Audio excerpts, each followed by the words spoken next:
نحمده ونستعينه ونستغفره ونعوذ بالله من شرور أنفسنا ومن سيئات أعمالنا من يهده الله فلا مضل له ومن يضلله فلا هادي له وأشهد أن لا إله إلا الله وحده لا شريك له وأشهد أن محمدا عبده ورسوله يا أيها الذين آمنوا اتقوا الله حق تقاته ولا تموتن إلا وأنتم مسلمون يا أيها الناس اتقوا ربكم الذي خلقكم من نفس واحدة وخلق منها زوجها وبث منهما رجالا كثيرا ونساء واتقوا الله الذي تساءلون به والأرحام إن الله كان عليكم رقيبا يا أيها الذين آمنوا اتقوا الله وقولوا قولا سديدا يصلح لكم أعمالكم ويغفر لكم ذنوبكم ومن يطع الله ورسوله فقد فاز فوزا عظيما أما بعد فإن خير الحديث كتاب الله وخير الهدي هدي محمد صلى الله عليه وسلم وشر الأمور محدثاتها وكل محدثة بدعة وكل بدعة ضلالة وكل ضلالة في النار. أعوذ بالله السميع العليم من الشيطان الرجيم من همزه ونفخه ونفثه. بسم الله الرحمن الرحيم. اليوم أكملت لكم دينكم رب اشرح لي صدري ويسر لي أمري واحلل عقدة من لساني يفقهوا قولي. سبحانك لا علم لنا إلا ما علمتنا إنك أنت العليم الحكيم وتب علينا إنك أنت التواب الرحيم. تمام قسم کی تعریف، کبریائی، حمد و ثنا صلی اللہ وحدہ لا شریک کے لیے لائق و زیبا ہے، جس نے ساری کائنات کی تخلیق فرمائی، ہماری ضرورتوں کے واسطے ہر ایک چیز کو مہیا فرمایا، ہماری رشد و ہدایت کے لیے انبیاء اور رسولوں کا سلسلہ جاری فرمایا اور ہمیں مسلمان بنایا. درود و سلام نازل ہو تمام انبیاء کرام علیہم الصلاۃ والتسلیم پر، خصوصاً امام کائنات، امام الانبیاء، افضل البشر، خاتم النبیین، شفیع المذنبین، رحمۃ للعالمین محمد صلی اللہ علیہ وسلم پر. اللہم صل علی محمد وعلی آل محمد كما صليت على إبراهيم وعلى آل إبراهيم إنك حميد مجيد.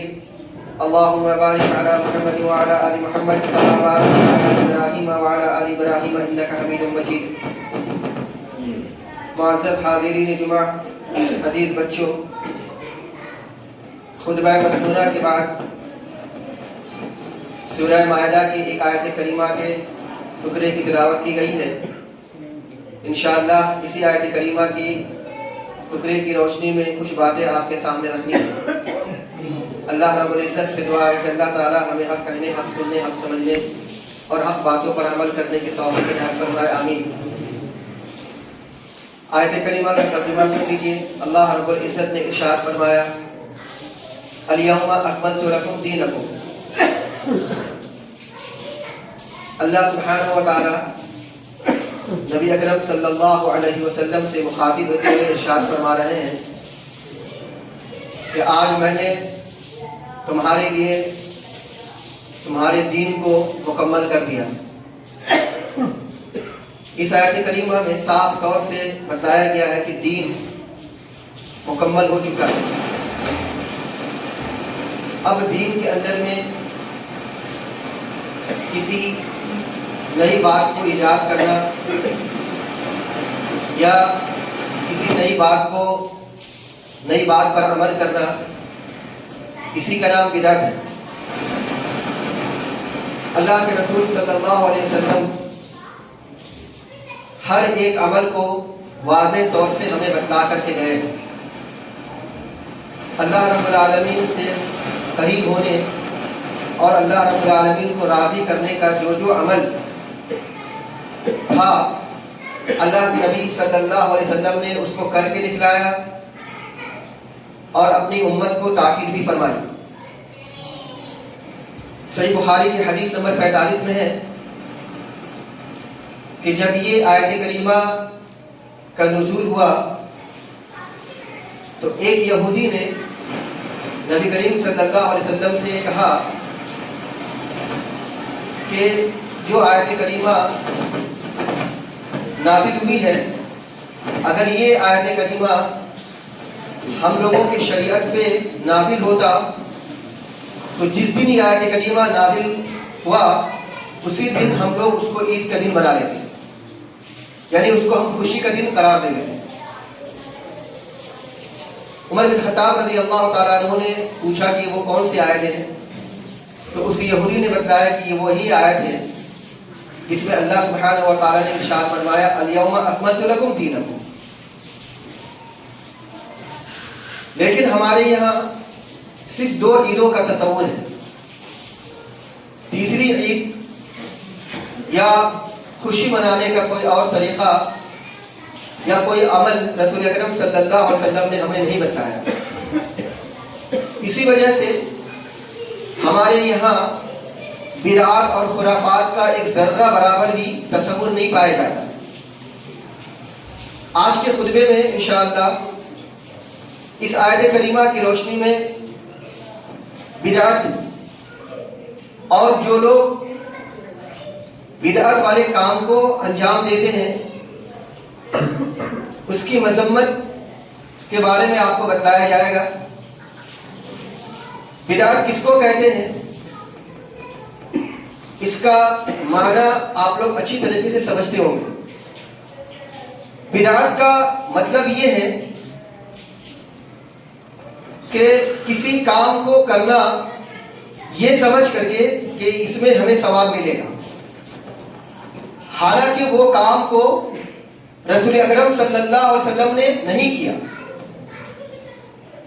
نہ ہماری شریعت میں وہ عمل پایا جاتا ہے۔ عمل آپ سمجھتے ہیں کہ بہت اچھا عمل ہے، اس عمل کو کریں گے تو اللہ راضی اور اللہ خوش ہو جائے گا، لیکن دراصل وہ یہ عمل جو آپ کر رہے ہیں اللہ کو راضی کرنے کے لیے، اللہ کو خوش کرنے کے لیے، وہ عمل بدعت ہے۔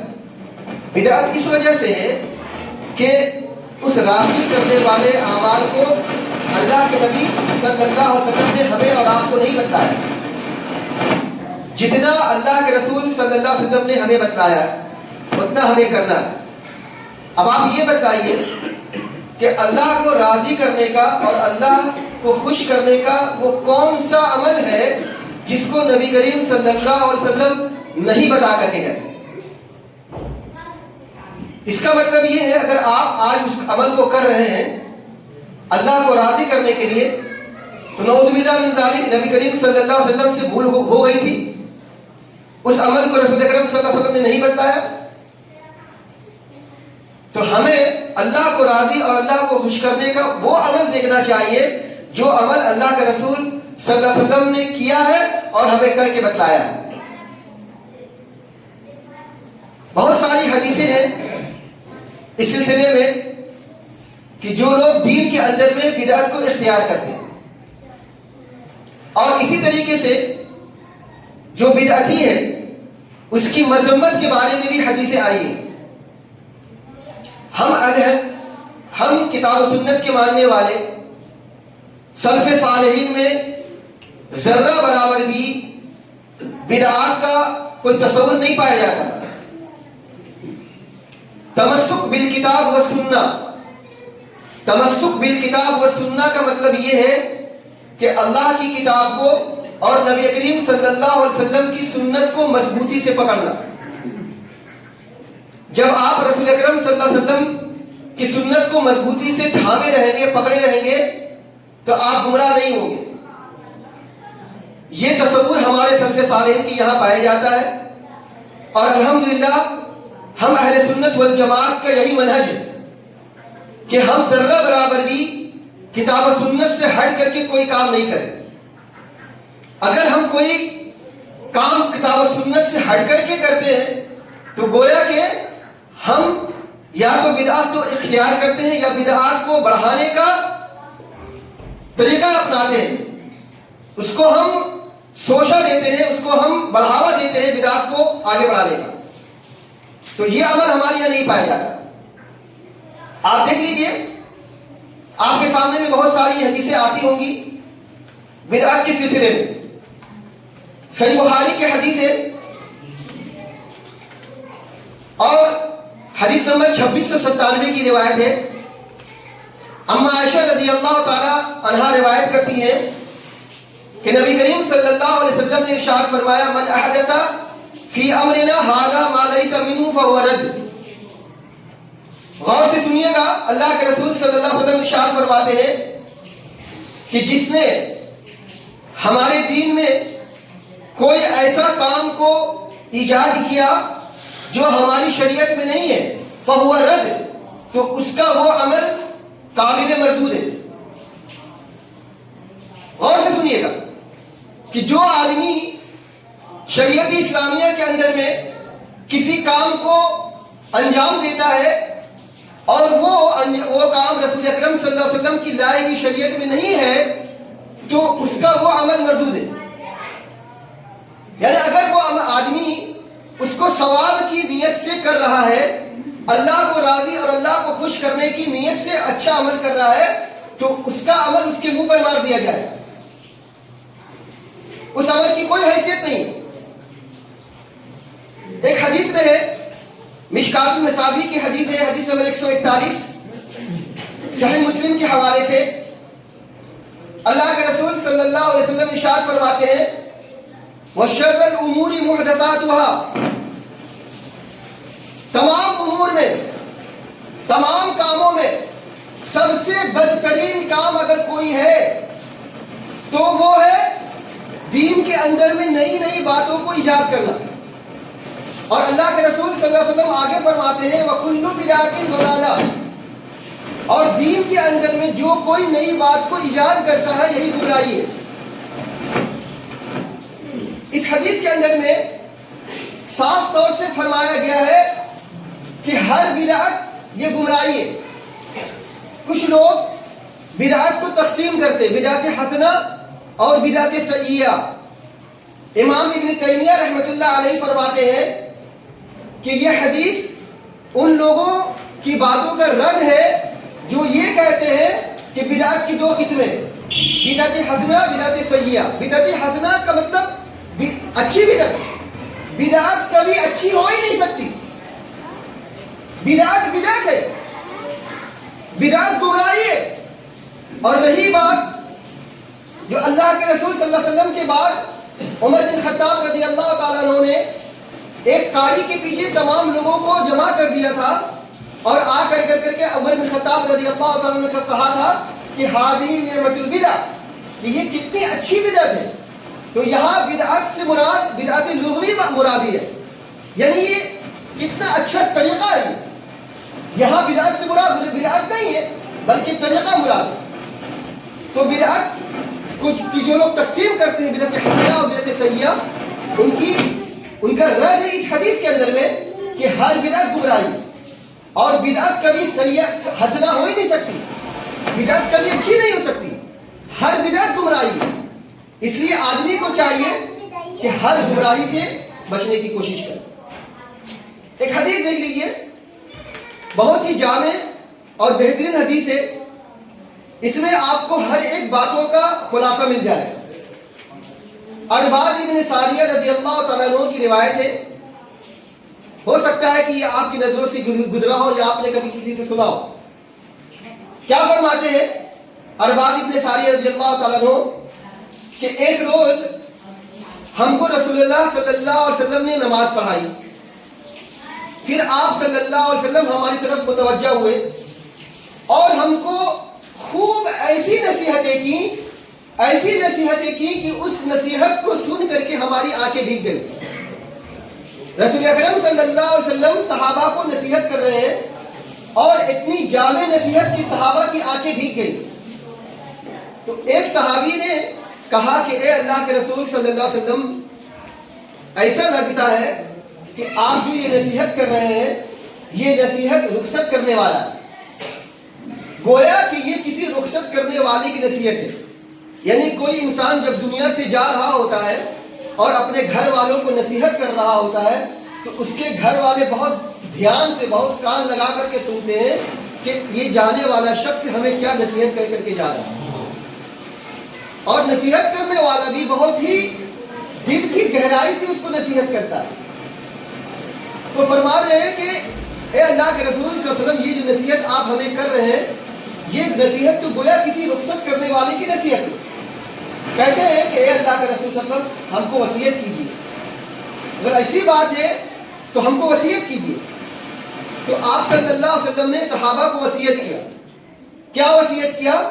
کہ میں تم کو وصیت کرتا ہوں اللہ تعالیٰ سے ڈرنے کی. میں تم کو اللہ تعالیٰ سے ڈرنے کی وصیت کرتا ہوں اور سننے کی اور حکم بجا لانے کی وصیت کرتا ہوں. اور اگرچہ کوئی حبشی غلام ہو، یعنی اگر کوئی حبشی غلام ہو، کالا کلوٹا حبشی غلام ہو، اور وہ آپ کو اللہ اور اللہ کے رسول صلی اللہ علیہ وسلم کی باتیں بتلا رہا ہو، تو آپ کو یہ نہیں دیکھنا چاہیے کہ یہ معمولی آدمی ہے، یہ کالا آدمی ہے، یہ غریب آدمی ہے، یہ مزدور آدمی ہے، بلکہ یہ دیکھنا چاہیے کہ یہ آدمی اللہ اور اللہ کے رسول صلی اللہ علیہ وسلم کی باتیں کر رہا ہے. آپ کو ڈر جانا چاہیے. ہمارے یہاں لوگ ایسے لوگوں کو کوئی اہمیت نہیں دیتے، سمجھتے ہیں کہ یہ آدمی معمولی ہے. ہمیں دیکھنا چاہیے کہ جو آدمی اللہ اور اللہ کے رسول صلی اللہ علیہ وسلم کی صحیح باتوں کو بتلا رہا ہے، اس کی باتوں کو خوب دھیان سے سنیں اور اس کو اپنی زندگی میں نافذ کرنے کی کوشش کریں. اللہ کے رسول صلی اللہ علیہ وسلم، یہ سمجھ لیجیے کہ جہاں اللہ کے رسول صلی اللہ علیہ وسلم نے بہت ساری نصیحتیں ایسی کی، جو آخری نصیحت تھی ان آخری نصیحتوں میں سے ایک یہ بھی نصیحت ہے. یہ اللہ کے رسول صلی اللہ علیہ وسلم کی آخری دنوں کی نصیحت ہے، جس میں اللہ کے رسول صلی اللہ علیہ وسلم فرما رہے ہیں کہ اگرچہ ایک حبشی غلام ہو، وہ آپ کو کتاب اللہ اور سنت رسول اللہ کی باتیں بتلا رہا ہو، تو آپ اس کی باتوں کو سنیے، اس کی اطاعت کیجیے، اس کی فرما برداری کیجیے. اور فرماتے اللہ کے رسول صلی اللہ علیہ وسلم، جو شخص تم میں سے میرے بعد زندہ رہے گا تو وہ بہت سارے اختلافات دیکھے گا. میرے بعد جو کوئی زندہ رہے گا وہ بہت سارے اختلافات دیکھے گا. آج یہ اختلافات کا دور ہے. اس اختلاف کے دور میں رسول اکرم صلی اللہ علیہ وسلم نے ہمیں اور آپ کو کیا نصیحت فرمائی، غور سے سنیے. اللہ کے رسول صلی اللہ علیہ وسلم فرماتے ہیں فَعَلَيْكُمْ بِسُنَّتِي وَسُنَّتِ الْخُلَفَاءِ الرَّاشِدِينَ الْمَهْدِيِّينَ. تم پر لازم ہے، تم پر فرض ہے، تم پر ضروری ہے کہ تم میری سنت کو لازم پکڑو اور میرے صحابہ خلفائے راشدین جو ہدایت یافتہ ہے ان کی سنت کو لازم پکڑو. اس کے بعد اللہ کے رسول صلی اللہ علیہ وسلم فرماتے ہیں کہ اس سے چمٹ جاؤ، میری سنت سے بالکل چمٹ جاؤ اور اسے دانتوں کے ساتھ میں مضبوطی سے پکڑ لو. جس طریقے سے کسی چیز کو مضبوطی سے پکڑا جاتا ہے دانتوں کے ذریعے سے، تو اسی طریقے سے مضبوطی کے ساتھ بھی میری سنت کو پکڑ لو. اور اللہ کے رسول صلی اللہ علیہ وسلم فرماتے ہیں کہ اور تم نئی نئی باتوں سے بچو. یہ اللہ کے رسول صلی اللہ علیہ وسلم کی وصیت ہے کہ تم نئی نئی باتوں سے بچو. پس جو نئی بات ہے وہ بدعت ہے اور جو بدعت ہے وہ گمراہی. یہ اللہ کے رسول صلی اللہ علیہ وسلم کے آخری دنوں کی نصیحت اور آخری دنوں کی وصیت ہے. اس حدیث کے اندر میں اللہ کے رسول صلی اللہ علیہ وسلم صاف طور سے ارشاد فرماتے ہیں کہ دین کے اندر میں نئی نئی باتوں سے بچو. جو آدمی دین کے اندر میں نئی نئی باتوں سے نہیں بچتا، اس کو بجا لاتا ہے، اس پر عمل کرتا ہے، تو ایسا شخص گمراہ ہے. اور اللہ کے رسول صلی اللہ علیہ وسلم ہمیشہ ہر خطبے میں یہ فرمایا کرتے تھے، ہر خطبے میں امت کو بتایا کرتے تھے وَكُلُّ بِدْعَةٍ ضَلَالَةٍ وَكُلُّ ضَلَالَةٍ فِي النَّارِ. ہر بدعت گمراہی ہے اور ہر گمراہی جہنم کے اندر میں لے جانے والی. تو اب آپ سمجھ لیجئے کہ ہر بدعت گمراہی ہے. تو اس کا مطلب یہ ہے کہ جو آدمی بدعت کو اختیار کرتا ہے وہ بدعتی ہے، اور اگر بدعت گمراہ ہے تو بدعتی بھی گمراہ ہے. اور اگر گمراہ جہنم میں لے جانے والا ہے تو بدعتی بھی جہنم میں جانے والا ہے. صحیح بخاری کی ایک حدیث میں آتا ہے اللہ کے رسول صلی اللہ علیہ وسلم ارشاد فرماتے کل حوض کوثر میں میں تمہارا پیش رو ہوں گا، میں تمہارا انتظار کروں گا، اپنی امت کو جام کوثر پلاؤں گا. کچھ لوگ لائن میں کھڑے ہوں گے، کہا جائے گا کہ اللہ کے رسول صلی اللہ علیہ وسلم یہ وہ لوگ ہیں کہ جنہوں نے آپ کے بعد دین کے اندر میں نئی نئی باتوں کو ایجاد کر دیا تھا. اللہ کے رسول صلی اللہ علیہ وسلم فرماتے سوقا سوقا لما غیرت بعدی، ان کو میری نظروں سے ہٹاؤ، دور ہو جاؤ میری نظروں سے، جنہوں نے میرے بعد دین کے اندر میں نئی نئی باتوں کو گڑھ لیا تھا، ایجاد کر لیا تھا۔ اللہ کے رسول صلی اللہ علیہ وسلم ایسے بدعتی کو اپنے سامنے سے ہٹا دیں گے، ان کو حوض کوثر کا جام نہیں پلائیں گے۔ اللہ کے رسول صلی اللہ علیہ وسلم ایسے بدعتی پر لعنت کرتے ہیں، ایسے بدعتی کو اپنے نظروں سے دور کرتے۔ تو یہ بدعت کا انجام ہے، بدعت کی یہ مذمت حدیث کے اندر میں بیان کی گئی۔ اب جو آدمی بدعت کو اختیار کرتا ہے اس کے بارے میں بھی آپ حدیث سن لیجیے۔ علی رضی اللہ تعالیٰ عنہ سے مروی ہے، اللہ کے رسول صلی اللہ علیہ وسلم ارشاد فرماتے ہیں، عین اور سور دو پہاڑوں کے درمیان جو علاقہ ہے وہ مدینہ کا حرم ہے۔ ایک روایت کے اندر میں اللہ کے رسول صلی اللہ علیہ وسلم ارشاد فرماتے ہیں کہ مکہ کو ابراہیم علیہ السلام نے حرم قرار دیا تھا اور میں مدینہ کو حرم قرار دیتا ہوں۔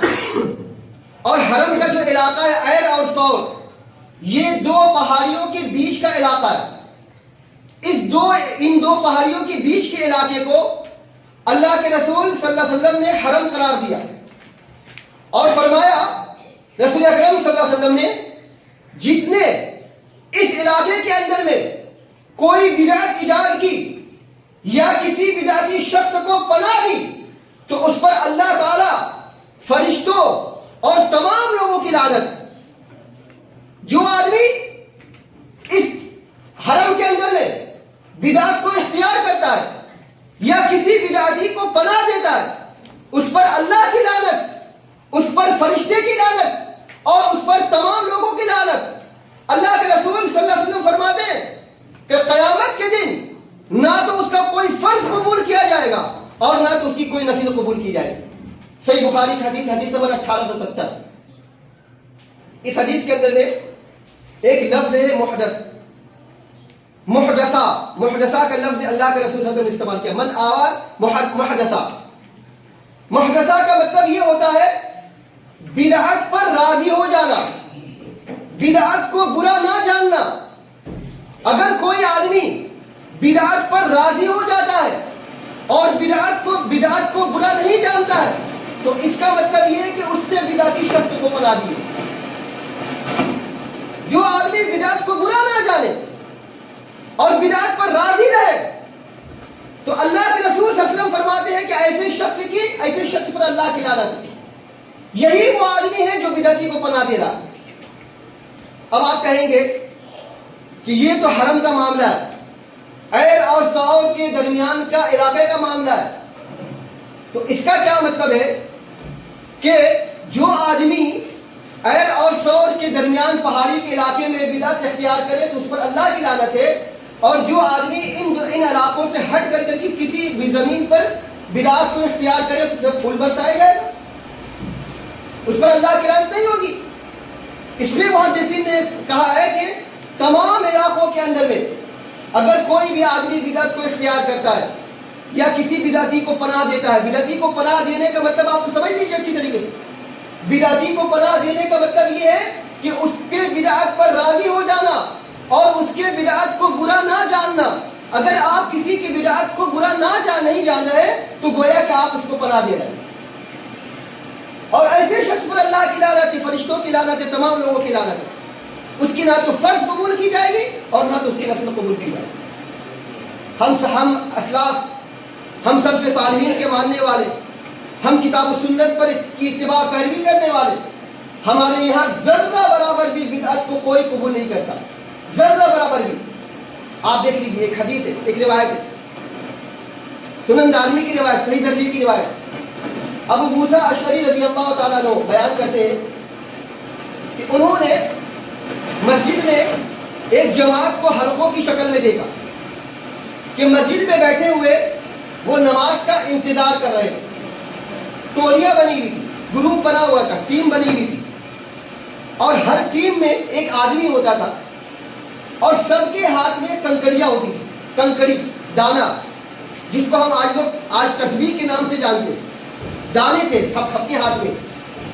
ان میں سے ایک سردار ہوتا تھا، وہ کہتا تھا کہو سبحان اللہ، سب کہتے تھے سبحان اللہ، کہتے تھے لا الہ الا اللہ، سب کہتے تھے لا الہ الا اللہ، سب کہتے تھے اللہ اکبر، سب کہتے تھے اللہ، 100 مرتبہ سبحان اللہ، 100 مرتبہ الحمدللہ، 100 مرتبہ اللہ اکبر، 100 مرتبہ لا الہ الا اللہ، یہ چل رہا تھا مسجد کے اندر میں۔ ابو موسیٰ اشعری رضی اللہ تعالیٰ عنہ نے جب دیکھا تو ان کو بہت برا لگا ان کو، اور وہیں مسجد کے دروازے پہ بیٹھ گئے، عبداللہ ابن مسعود رضی اللہ تعالیٰ عنہ کا انتظار کرنے لگے۔ عبداللہ ابن مسعود رضی اللہ تعالیٰ عنہ آئے اور آ کر کے بتایا ان کو کہ دیکھیے آپ چل کر کے اپنی آنکھوں سے دیکھ لیجیے کہ مسجد کے اندر میں کیا ہو رہا ہے۔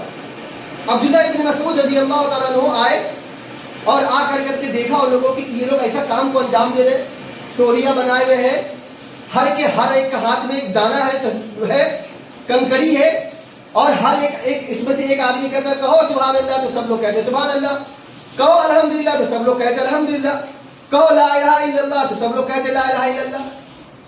تو عبداللہ ابن مسعود رضی اللہ تعالیٰ عنہ کو دیکھ کر کے فرمایا کہ اپنی برائیوں کو شمار کرو، تم جو دانہ گر رہے ہو نا یہ برائی گر رہے ہو تم لوگ۔ غصہ ہوئے ان کو بولنے اور کہا کہ اپنی برائیوں کو شمار کرو، اور اے امت محمدیہ، محمد صلی اللہ علیہ وسلم کی امت، تم پر افسوس ہے، تم پر افسوس ہے کہ تم کتنی جلدی ہلاک ہو رہے ہو۔ یہ تمہارے نبی کریم صلی اللہ علیہ وسلم کے صحابہ کثرت سے موجود ہیں، اور آپ صلی اللہ علیہ وسلم کے کپڑے ابھی بوسیدہ نہیں ہوئے اور ان کے برتن ابھی ٹوٹے بھی نہیں ہیں۔ مجھے اس ذات کی قسم جس کے ہاتھ میں میری جان ہے، یا تو تم ایسے طریقے پر ہو جس میں محمد کے طریقے سے زیادہ ہدایت ہے، یا تو تم نے گمراہی کا دروازہ کو کھول کے رکھا ہوا۔ کس نے کہا؟ صحابی رسول عبداللہ ابن مسعود رضی اللہ تعالیٰ۔ کس شخص سے کہا؟ وہ ان شخص سے جو بدعات کو اختیار کر رہے تھے مسجد کے اندر۔ کیا تم لوگ زیادہ ہدایت یافتہ ہو؟ تم لوگوں کے پاس بھی زیادہ عمل ہے رسول اکرم صلی اللہ علیہ وسلم سے زیادہ، یا تم نے ایک گمراہی کا راستہ کھول کے رکھا؟ تو اس میں سے ایک شخص نے کہا اے ابو عبد الرحمن، ہم جو یہ عمل کر رہے ہیں اس سے ہمارا ارادہ نیکی کا ہے، ہم چاہتے ہیں اللہ کو راضی کر لیں، اللہ کو خوش کر لیں۔ عبداللہ ابن مسعود رضی اللہ تعالیٰ نے فرمایا کہ بہت سے لوگ نیکی کا ارادہ کرتے ہیں مگر انہیں نیکی حاصل نہیں ہوتی، اور یہی معاملہ ان لوگوں کا ہے جو بدعات اختیار کرتے ہیں، اچھے کام کرتے ہیں، سوچتے ہیں کہ اللہ راضی ہو جائے گا، اللہ خوش ہو جائے گا، یہ بہت ہی اچھا طریقہ ہے، لیکن ان کی یہ نیکی کام نہیں آنے والی۔ تو فرماتے ہیں کہ بہت سے لوگ نیکی کا ارادہ کرتے ہیں مگر انہیں نیکی حاصل نہیں ہوتی۔ رسول اللہ صلی اللہ علیہ وسلم نے فرمایا ایک قوم قرآن پڑھے گی جو ان کے حلقوں سے نیچے نہیں اترے گا، ایک قوم قرآن پڑھے گی ان کے حلقوں سے نیچے نہیں اترے گا۔ مطلب یہ ہے قرآن پڑھیں گے وہ لوگ لیکن قرآن کو سمجھ کر کے نہیں پڑھیں گے، قرآن بہت اچھے طریقے سے پڑھیں گے لیکن قرآن کے معنی اور اس کے مفہوم کو نہیں سمجھیں گے، قرآن کو پڑھیں گے لیکن اس کے معنی اور مفہوم پر عمل نہیں کریں گے۔ ظاہر سی بات ہے جب عمل نہیں کریں گے تو گمراہ ہوں گے، جب اس کو سمجھیں گے نہیں تو گمراہ ہوں گے۔ تو قرآن پڑھیں گے لیکن ان کے حلق سے نیچے نہیں اترے گا۔ تو اس حدیث کی اس روایت کے اندر سنن دارمی کی روایت ہے، حدیث نمبر 209، یہ صحیح درجے کی روایت ہے۔ عمرو ابن سلمہ فرماتے ہیں کہ ہم نے ان حلقوں کے تمام لوگوں کو دیکھا جو نہروان کے دن خارجیوں کے ساتھ مل کر کے ہمارے خلاف جنگ کر رہے تھے۔ یہی وہ لوگ جو مسجد میں بیٹھ کر کے نیکی کا ارادہ کر رہے تھے، یہی وہ لوگ جو مسجد میں ٹولے بنا کر کے سبحان اللہ الحمدللہ اللہ اکبر لا الہ الا اللہ کہہ رہے تھے، یہی لوگ صحابہ کے ساتھ خارجیوں کے ساتھ مل کر کے صحابہ کے ساتھ میں جنگ کر رہے تھے، خارجیوں کے ساتھ مل کر کے صحابہ کے ساتھ میں جنگ کر رہے تھے۔ تو بدعتی یہ اہل سنت والجماعت کا کبھی نہیں ہو سکتا۔ بدعتی لوگ کبھی قرآن سنت کے ماننے والوں کو اپنا ساتھ نہیں دے سکتے، بدعتی کبھی قرآن سنت کے ماننے والوں کو اپنا نہیں سمجھتے، ہمیشہ ان سے بغض رکھتے، ان سے حسد رکھتے، ان سے کینہ اور ان سے نفرت کرتے۔ تو ہمیں چاہیے کہ سمجھیں اس چیز کو کہ کیسے بدعتی لوگ قرآن و سنت کے ماننے والوں کے خلاف جنگ کرتے ہیں اور ان کے خلاف کینہ اور نفرت کرتے ہیں۔ تو ہمیں چاہیے کہ ہم بدعت کو اچھی طریقے سے سمجھیں، اور رسول اکرم صلی اللہ علیہ وسلم نے بدعتی کے سلسلے میں جو فرمایا ہے اس کو اچھی طریقے سے سمجھیں۔ ایک روایت کے اندر میں ابن عمر رضی اللہ تعالیٰ عنہ فرماتے ہیں کہ ہر بدعت گمراہی ہے، اگرچہ لوگ اسے اچھائی کی گمان کرتے ہیں۔ لوگ اگر اسے اچھا گمان کرتے ہوں تو وہ سمجھ لیجیے گمراہی ہے۔ حضرت عبداللہ ابن عمر رضی اللہ عنہ نے فرمایا۔ تو ہمیں چاہیے کہ ہم جو کچھ بدعت ہے ان بدعت کو اچھی طریقے سے سمجھیں۔ الحمدللہ ہم لوگ کتاب و سنت کے ماننے والے، کتاب و سنت کو اپنانے والے، کتاب و سنت پر مضبوطی سے عمل کرنے والے، ہمیں چاہیے کہ جو کچھ اللہ اور اللہ کے نبی صلی اللہ علیہ وسلم نے ہمیں بتلایا ہے اس کو اختیار کریں۔ ہم ذرہ برابر بھی جو لوگ بدعت اختیار کرتے ہیں اس کو ذرہ برابر بھی سپورٹ نہ کریں، ذرہ برابر بھی ان کی طرف جھانک کر کے نہ دیکھیں، اور اسی طریقے سے ان کی بدعت کو بڑھاوا دینے کی کوشش نہ کریں۔ اگر جو کوئی آدمی بدعت کو بڑھاوا دینے کی کوشش کرتا ہے یا بدعتی کا ساتھ دیتا ہے تو معاف کیجئے، ایسا آدمی کتاب اللہ اور سنت رسول اللہ صلی اللہ علیہ وسلم کو سمجھتا نہیں۔ کتاب و سنت پر مضبوطی سے عمل کرنے والا آدمی کبھی بدعت کو سپورٹ نہیں کر سکتا، کبھی بدعتی لوگوں کا ساتھ نہیں دے سکتا، اور نہ کبھی بدعتی لوگوں کے ساتھ میں کھڑا ہو سکتا ہے۔ جب بدعتی لوگ اہل سنت والجماعت کے خلاف ایسی ایسی باتیں کرتے، جب بدعتی لوگ اہل سنت والجماعت کے ساتھ میں حسد کرتے، جب بدعتی لوگ کینہ کپٹ رکھتے اہل سنت والجماعت، ہمارا معاملہ کیا ہے کہ ہم ان کے ساتھ سپورٹ کرتے ہیں؟ ہاں، کوئی ایسا آدمی ہے جو بدعت کے معنی کو نہیں جانتا، بدعت کیا ہے ان کو نہیں جانتا، ان کے ساتھ بھی مل کر عمل کرتا ہے، تو ہمیں چاہیے کہ ان کے ساتھ مل کر کے احسن طریقے سے، اچھے طریقے سے بدعت کو سمجھائیں، ان کو بتلائیں کہ بدعت کیا ہے، خرافات کیا ہے، کیسی کیسی بدعت ہے۔ ہمیں ان کو بتلائیں، ان کے ساتھ میں مل کر کے بدعت کو سمجھانا چاہیے، بدعت کو سمجھانا چاہیے، اور ان کو بدعت سے روکنے کی کوشش کرتے رہنا چاہیے۔ اگر وہ نہ مانے، اگر اپنی بات پر ہٹ دھڑم رہے، اپنے بات پر اڑے رہے، تو اب آپ کی ذمہ داری بنتی ہے، جب آپ نے اپنی حجت کو مکمل کر دیا، پوری کر دیا آپ نے، تب آپ کی ذمہ داری بنتی ہے کہ آپ اس کا ساتھ چھوڑ دیجیے۔ جہاں تک آپ سے ہو سکے ان کو سمجھانے کی کوشش کیجیے۔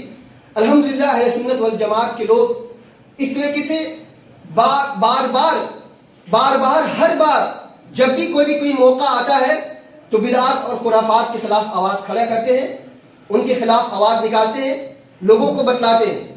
بہت سارے لوگ ہمارے یہاں آتے ہیں الحمدللہ، ان میں سے ہمارے بریلی بھائی بھی ہوتے ہیں، دیوبندی بھائی بھی ہوتے ہیں۔ ہمارا مقصد یہ نہیں ہوتا کہ ہم اس منبر پہ چڑھ کر کے ان کے خلاف کوئی باتیں کریں، ہمارا مقصد صرف یہ ہوتا ہے کہ ان کی اصلاح کریں، ہم اپنی اصلاح کریں، ان کی اصلاح کریں۔ ہمیں کسی پہ طنز کرنا یا کسی کی دل آزاری کرنا یا کسی کو تکلیف پہنچانا اس منبر پہ چڑھ کر کے، خاص کر کے جمعہ کے دن، اللہ گواہ ہے کہ ہمارا اس سے کوئی مقصد نہیں۔ ہم صرف اتنا چاہتے ہیں کہ آپ لوگ اللہ اور اللہ کے رسول صلی اللہ علیہ وسلم کی باتوں پر مضبوطی سے عمل پیرا ہو جائیے، کیونکہ یہی وہ چیز ہے جو ہماری کامیابی کا ضامن ہے، یہی وہ چیز ہے جو ہمیں دنیا میں بھی کامیابی دلا سکتی ہے اور آخرت میں بھی نجات دلا سکتی ہے۔ ہر بار آپ کو بتایا گیا، گزشتہ سال آپ کو تقریباً 22-23 ہفتے تک مسلسل شرک اور توحید کے بارے میں بتایا گیا، گاہے بگاہے آپ کو توحید اور شرک کے بارے میں بتایا گیا۔ ابھی مسلسل 5-6 ہفتے سے آپ کو توحید کی باتیں بتلائی گئی، اور اب آپ کو بدعت کے بارے میں بتلایا جا رہا۔ ان ساری باتوں کو بتلانے کا مقصد صرف اور صرف یہ ہے کہ اپنی اصلاح کر لیجیے، اصلاح کر لیجیے۔ الذین آمنوا ولم یلبسوا ایمانہم بظلم اولئک لہم الامن وہم مہتدون۔ الحمدللہ ہم سب لوگ کلمہ طیبہ کا اقرار کرنے والے ہیں، اشہد ان لا الہ الا اللہ واشہد ان محمد عبدہ ورسولہ پڑھ کر کے اسلام کے اندر میں داخل ہونے والے ہیں۔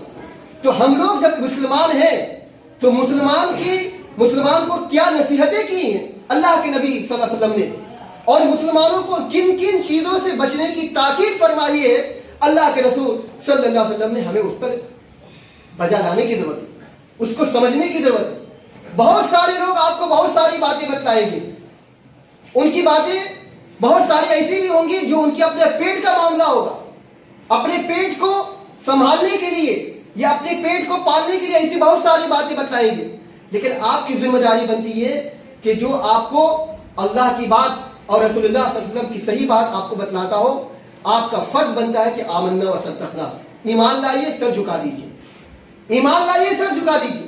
اگر آپ نے مسلک کے ہٹ دھرمی کی بنیاد پر کہ ہمارے مسلک میں یہ نہیں ہے، یا ہمارے امام نے ایسی بات نہیں کہی ہے، یا ہماری امام کی باتوں کے خلاف ہے، تو معاف کیجیے کہ آپ نے اللہ اور اللہ کے رسول صلی اللہ علیہ وسلم کی دین کو سمجھائی نہیں، یا آپ اللہ کے دین پر ہے ہی نہیں ہے۔ ہمارا مقصد یہ ہے کہ آپ اللہ کے دین کو اچھی طریقے سے سمجھ لیجیے۔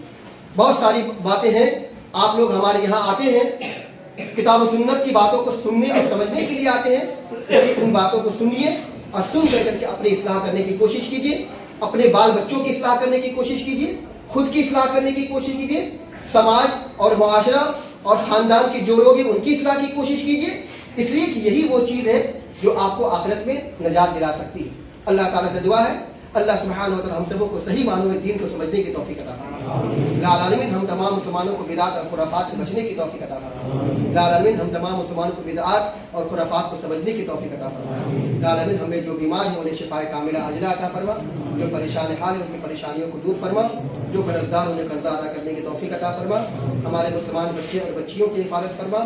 لا العالمین جو رزق حلال کے لیے جدوجہد کر رہے ہیں لا العالمین تو ان کی جدوجہد میں کامیابی عطا فرما۔ جب تک ہم جئیں کتاب اللہ اور سنت رسول اللہ صلی اللہ علیہ وسلم پر عمل کرتے ہوئے جئیں، اور جب ہمارا خاتمہ ہو انہی دونوں پر عمل کرتے ہوئے ہمارا خاتمہ ہو۔ اقول قولی ھذا واستغفر اللہ لی ولکم ولسائر المسلمین وآخر دعوانا الحمد للہ رب العالمین۔